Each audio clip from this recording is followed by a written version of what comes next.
Amazing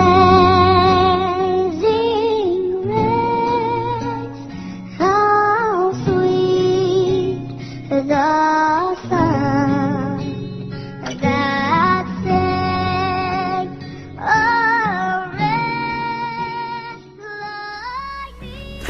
Hi, and welcome to a Straight Talk About God video. I'm Jack. When will the tribulation start?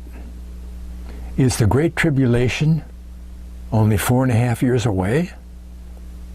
Whoa. Well, I call this the asteroid timeline. Asteroid timeline.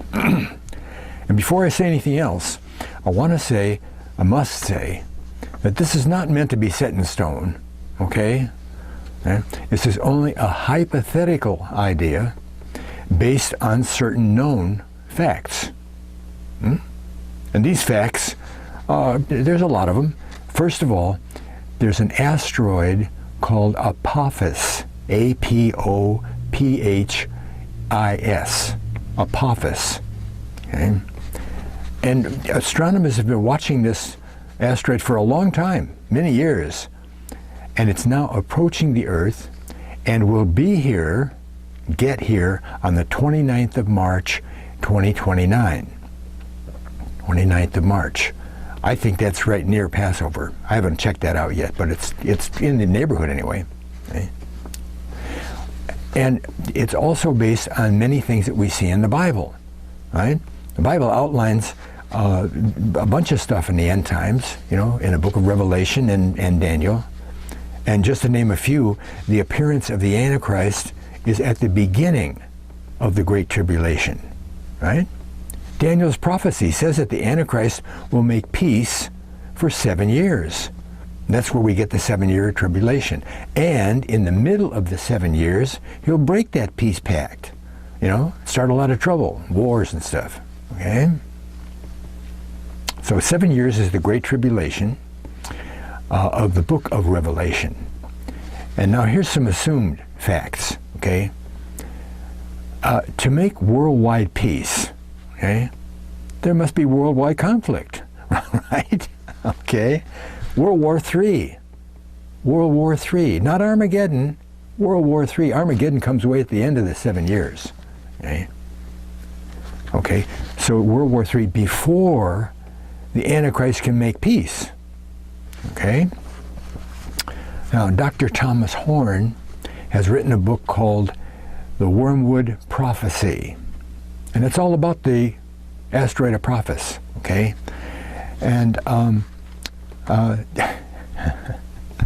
Apophis, turns out, was the ancient Egyptian god, a deity, that embodied chaos.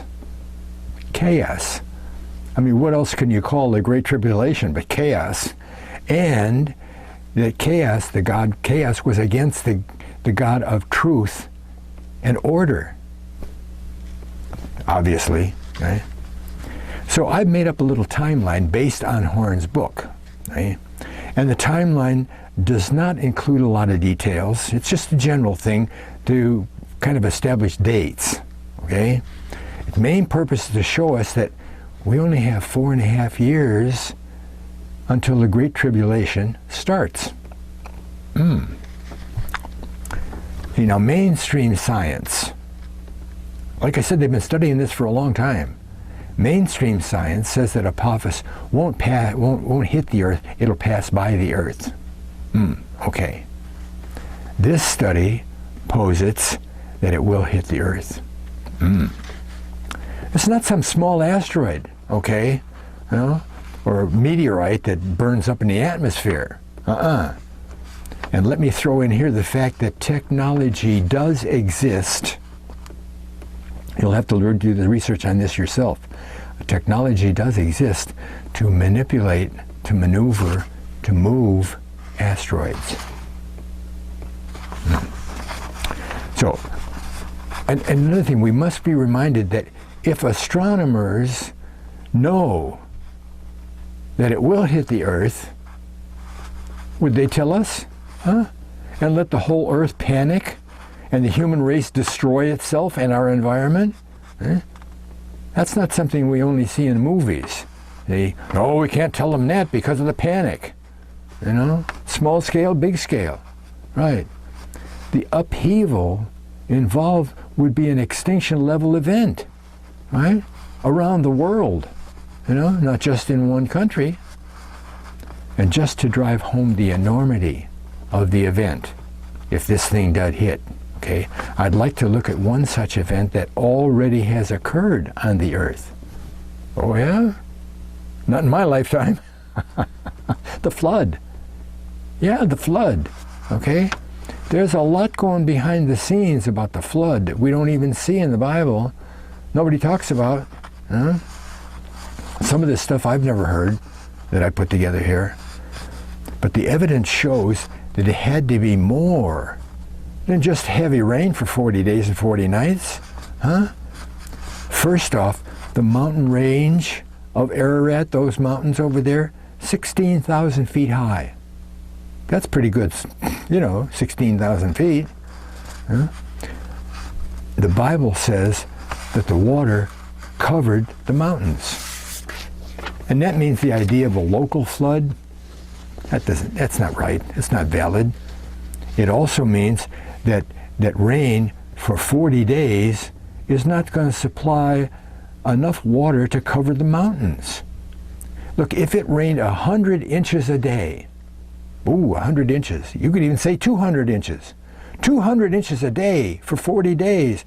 8,000 inches of rain. That's only 650 feet. Not 16,000. Okay? Where did all that water come from? It didn't come from the rain. Oh yeah, the Bible talks of the fountains of the deep. Fountains of the deep. Well, what are the fountains of the deep? Well, I take that to mean the different aquifers that are around, you know, not just in one place, but all around the world, okay? But it doesn't explain how those aquifers were loosed from under the earth to come up on top. How did that happen? What caused that? You know, all we know is, well, it started to rain, and it rained for 40 days and 40 nights, and the windows of heaven and the fountains of the deep, and, you know, the earth must have moved or done something, you know, to let those aquifers come to the surface. Make sense? But I still don't see how that would make 16,000 or more feet of water across the earth. However, knowing, and this is true, that the earth was covered at that time by a canopy, a whole canopy around the earth except at the poles of ice. Thick ice canopy around the whole earth. That'd solve the problem, right? We can conclude that the canopy was shattered and the ice fell to the earth, adding to the volume of water. Sure, right?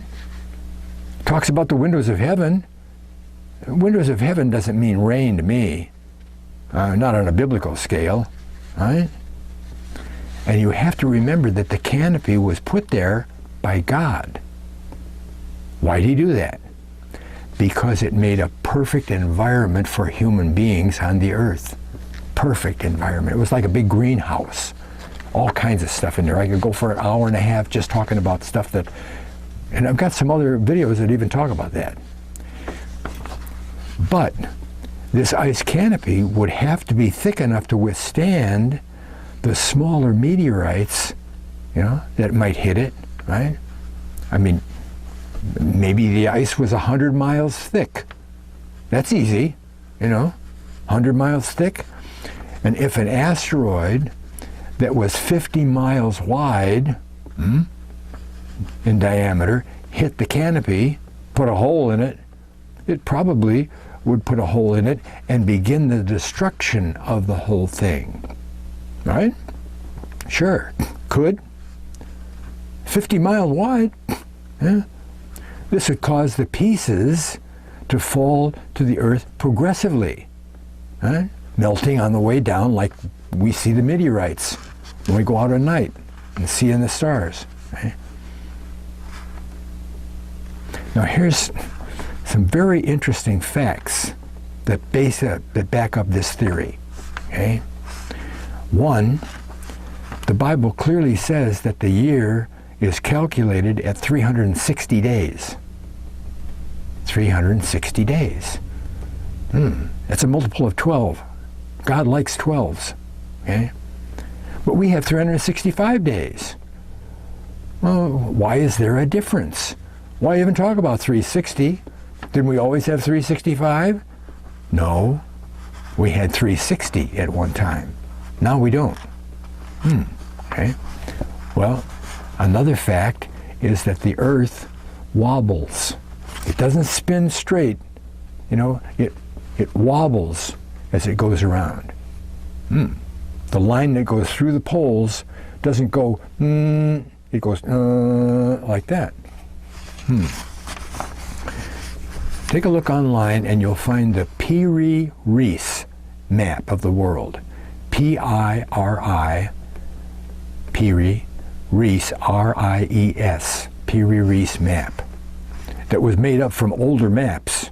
Piri-Reis didn't, travel around and do it himself, okay? And it was existent in 1500 AD.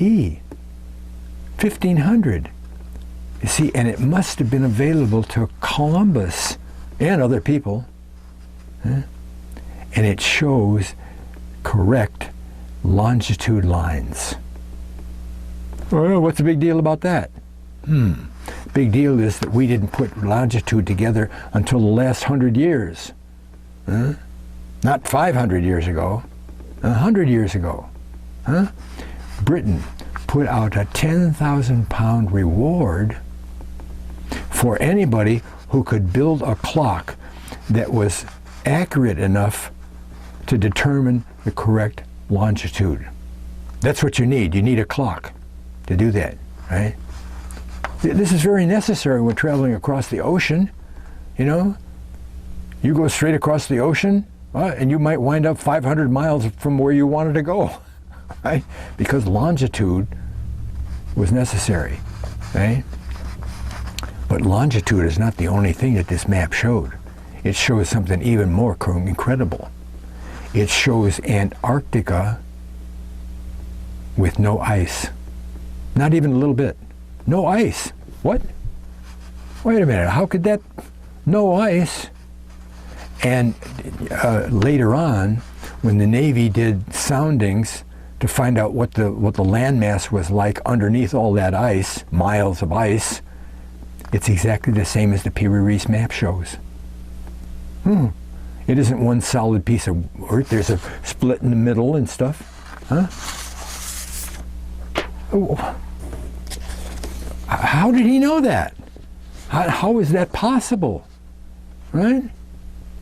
That isn't the way it is today. Didn't we discover Antarctica in the 1900s? That's just a little while ago we discovered. Now, another thing, the last one I want to look at. It is supposed that it was in the Great Flood that the continent of Atlantis sunk below the ocean level. Boom. Okay? Plato says that. We figured it's the flood. Right? Okay. So, but all of these things could have been the result of a very large body striking the earth at just the right angle in the right position. All of that could have been done that. And we'll take a good look at that, okay? Let's say that this large asteroid, 50 miles, 50 miles, hit the Earth at an angle of 45 degrees from northeast to southwest. Okay? And the line of flight from there went right through what we now call Antarctica. Went right through it, was straight down toward Antarctica, and it hit Where did it hit? It hit, well, first of all, we'll take something else here before we get to that. Let's say that it didn't do that. It hit in a straight line across the equator. Across the equator. It started out in the east, right on the equator line, traveled all the way on the equator, straight to the west. 50 miles wide. Boom. It hits the Earth at the equator. What's going to happen to the Earth? Well, it's going to shake and all that stuff. But isn't it going to make the Earth spin just a little bit faster? Huh? It's going to hit and push the Earth a little bit faster? Of course. Of course. Okay? Okay, if it makes the Earth go faster from east to west, okay, that's going to make the day a little bit shorter, isn't it? Yeah, it's going to get a little bit shorter. We'll get around back to facing the sun a little bit sooner than we did yesterday, if we're still alive. Okay? And let's say that the push accelerates the day, so it makes the day an hour shorter.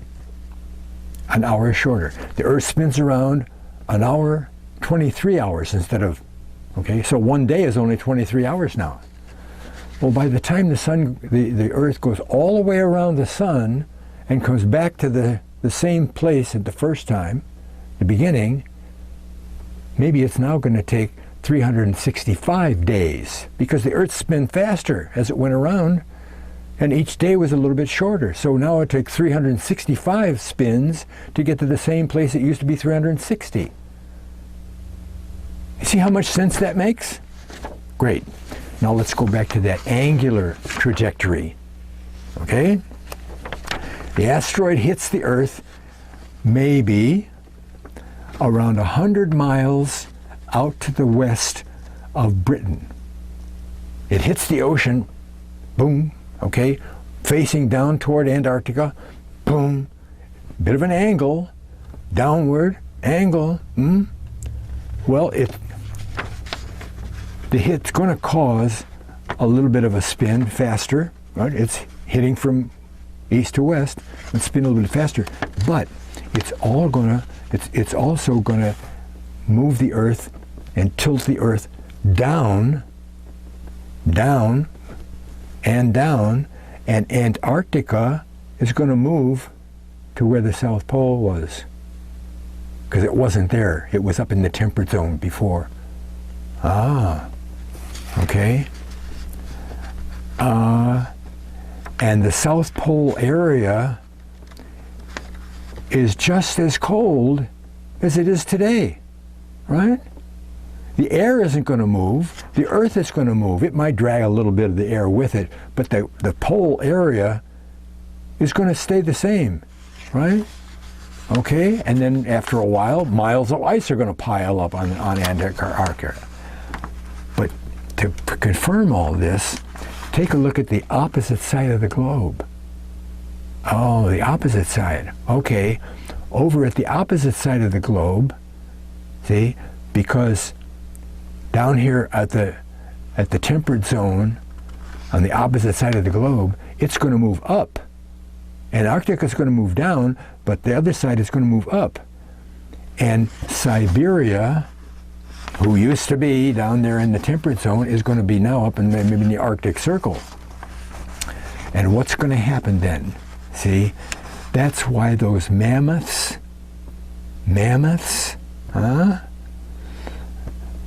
were found standing up, flash frozen, with grass in their mouths. They found a bunch of those over the years. You know, they dig around underneath the permafrost and the ice and stuff, and there's a mammoth. You know, well, the asteroid hits, boom, and knocks everything around, and the mammoth falls down and says, "Well, what's going on here?" And he gets back up. Well, eat some more grass. See, after the initial wobble, or the initial crunch of the Earth, the Earth is moving, but the mammoth doesn't know that. You don't know that the earth is moving at thousands of miles an hour. You're just standing still. So he gets up and starts to eat again. But all of a sudden, it's so cold that he freezes right now. Think about what it would be like if you went up to the North Pole or the South Pole, took off all your clothes, and just stood there. Well, you'd be dead in about 3 or 4 minutes, wouldn't you? Boom. Huh? Mammoths don't have jackets. Okay? Where are we here? So this event that we just outlined explains the wobble of the earth too. Now this is a bit more complicated. First, we have to consider how the earth was created. Okay. Created by God, wasn't it? Right. Okay.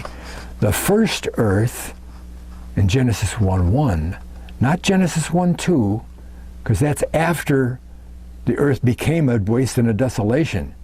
Before that happened, the earth was pristine, right? First earth. We also have to remember that the first earth didn't have any people. There were no people. It was after it became a waste and a desolation, and God created humans, Adam, right? The first earth in Genesis 1:1 didn't have any people on it. Also, we have to remember that it says, in the beginning God created the heavens. Okay, the universe was already there. All the stars were already there, and then he created the earth. And then something happened, and the earth became a waste and a desolation, not the flood, waste and a desolation, and Adam was created, and the earth was recreated and populated with the canopy and all the good stuff and everything, and Seth and Adam, at the behest of God, named all the stars. God said, you see those stars there? That's a woman. And she's laying down and she's got a sheaf of wheat in her hand. And see? The first earth constellations weren't necessary. You didn't have to have constellations. So before we go on, we have to note what God wanted to accomplish with the zodiac. Well, 48 constellations, right? God wanted the story of himself and Jesus to be available to all the earth. The complete constellation, 48 constellations, can be known by everybody on the planet. Everybody. Okay? Okay? The zodiac's been called the Bible in the stars. Huh? But the first earth didn't have any people. See, so my idea is that when God created the first earth, he created without a wobble. Why would he create it with a wobble? Wobble do? Huh? It calls attention to the zodiac. Right? Okay? He created it without a wobble. When you throw a top, boom, it stands there. And then it starts to slow down, right? Okay. Well, that makes a whole lot of sense to be first creation. See? No wobble. Always pointed to the same North Star. See? But today that little wobble starts to slow down, like a top slowing down, and the result is that our North Star changes every 2,000 years. Yeah. And we call it the precession of the equinoxes, right? It takes 25,000 years to get all the way around to the first North Star, right? Right? And again, it calls attention to the zodiac, the constellations. See? Now, at our angle, our hypothetical asteroid hits, the Earth would not only spin a bit faster and be tilted down on one side and up on the other side, but also it would be kind of knocked off of its spin, right? Okay, that produces the wobble. Now, some of the big chunks of the canopy would start to crack apart and come down to the earth, you know, adding to the volume of water. But it's not going to happen in a minute, right? Not in a minute. And while the canopy is cracking and pieces are starting to fall to earth, that asteroid would continue on and strike the earth, wouldn't it? Boom, down into the ocean next to Britain. Boom. Okay? You take a look at the world map, and you see the Yucatan Peninsula in Central America, the Yucatan Peninsula, and up on top of the Yucatan Peninsula, you'll see a nice circular curve right on the top of it. Well, they've determined that a 5-mile wide asteroid hit at that spot and knocked out part of that landmass, and there's a big crater under the ocean there. Okay? Let me find the right place here. What about our giant asteroid? It hits and it crashes into the ocean out next to Britain, and it continues down, and it undermines the plate underneath Atlantis. The earth opens up and swallows the continent. Makes perfect sense.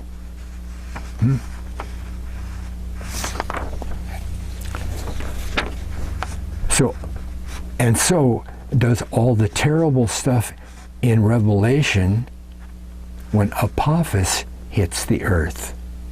Okay? We don't have the canopy, so we don't have to worry about chunks of ice falling on us, you know. But this is a big deal here, right? And it must be said that Apophis doesn't actually have to hit the earth, right? It could just skin by, right?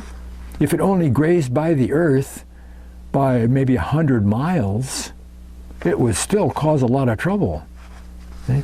Velikovsky talks about Mars passing by the earth. It wasn't really part of the solar system, you know, but it came into orbit, passed really close to the earth, and giant electric bolts passed between the two planets, pulled Mars off of its orbit the way he was going, and planted it between Jupiter and the Earth.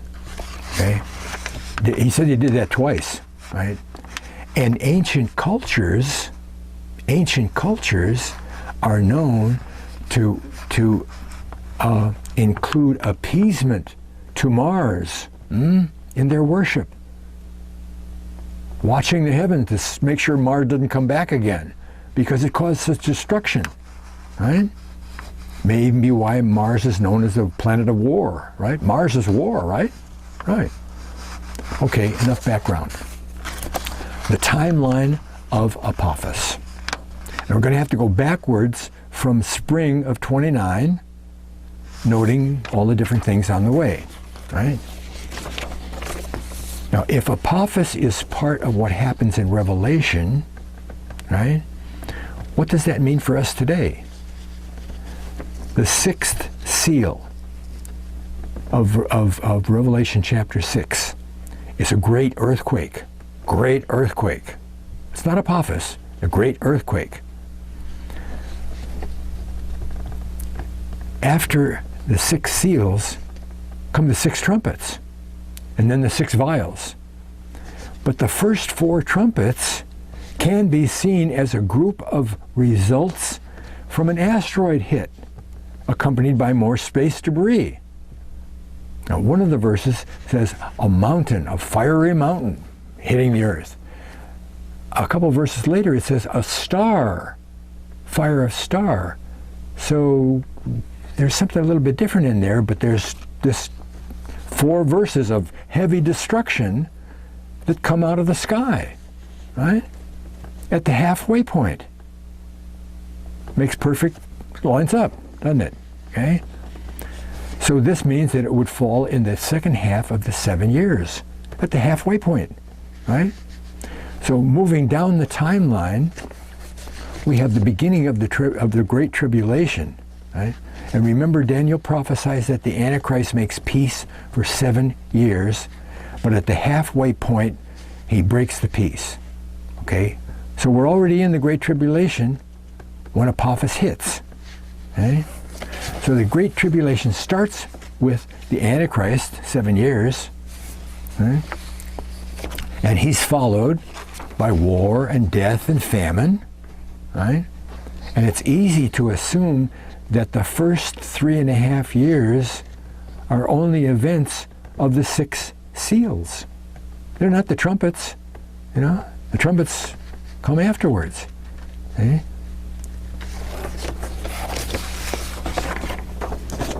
Here's a very sloppy timeline, okay? So we've got 2030, 2021, okay? And let me get a pointer here. This little line here is Apophis hitting, okay, in the spring of 29, okay? And what have we got down there? We've got the trumpets, and there's debris and Apophis and that wormwood, and the effects of all that stuff, the seven seals. The 7 seals are here, the 7 trumpets are there, and we've got the Antichrist coming here at 25 in the fall. See, because 2029 in March, 3.5 years falls right on the fall festivals, trumpets, atonement, and tabernacles. Gee, what a coincidence. So, here we've got the beginning of the tribulation when the Antichrist comes on the scene and makes his peace, right? And then we have war and famine and death and all that stuff, right? And then we have the great earthquake right here somewhere like in 2028. But before that, we've got war. Before Antichrist makes peace, we have to have the war, right? And if we say the war lasts for 2 years or so, then we've got the war starting somewhere in, what is that? Is that spring of 23? Fall of 23? Huh? Let's see, where are we here? Okay, if Apophis lands, we go backward with fall of 25 as the beginning of the Great Tribulation. And it happens, like I said, at the fall festivals. Coincidental. And again, if the Antichrist makes world peace, it must be from world conflict, right? So let's just say that World War III will only last for 2 years. 2 years. Given today's technology and weapons, you know, atomic bombs and all that stuff, right? So that puts the start of World War III at about 2023. Huh? Have you been keeping up on the world news enough to know that the Chinese have a couple of million troops outside our borders? Not inside. We got a lot of them inside. Outside our borders, and equipment ready to invade and occupy the United States? They've been getting ready for 3 or 4 years that I know of. Or that just recently, because today is, March 9th? Just recently, on March 6th, the United States and the United Kingdom dispatched B-52 bombers to Syria because Russia blew up the oil tanks in Syria that the United States was using to steal Syrian oil.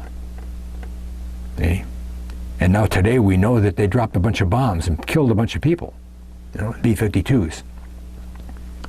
Well, isn't that the start of a world war against Russia, right? And China waiting to come in and occupy the United States, and world war is right at our doorstep.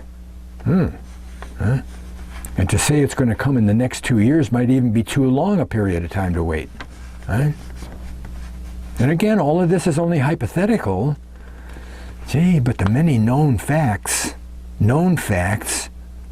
paint a very compelling picture. So there's good news. There's good news, right? The tribulation may only be 4.5 years away. Why is that good news? Because the good news is because Jesus will return in 11.5 years. 11.5 years. Are you prepared? You better. Okay. Thanks a lot for watching. God bless.